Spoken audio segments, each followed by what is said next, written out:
Yep. So we're going to finish off this Pittsburg, how you lock everything in. It's going to be a little difficult with a small piece like this here because it's small and trying to balance it to hammer it over. So I'm going to try, and the best way to do it is work it slowly. And as you go through, just lock it down. If you notice, I just locked one corner, it will hold it in place while you continue. Just take your time at it.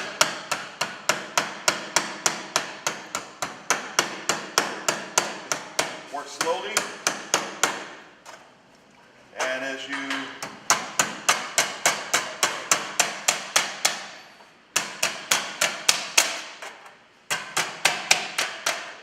again,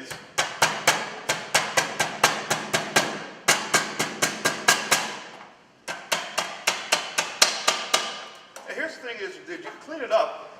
You got a really good ball peen hammer.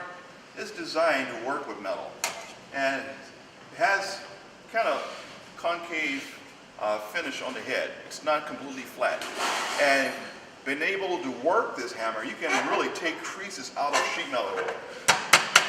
And as I work on it,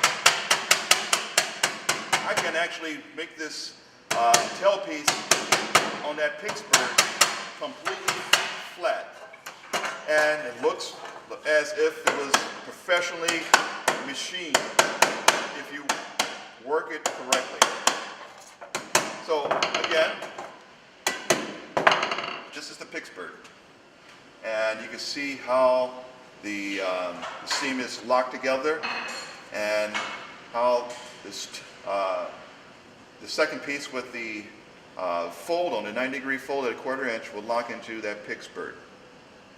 And that's pretty much it.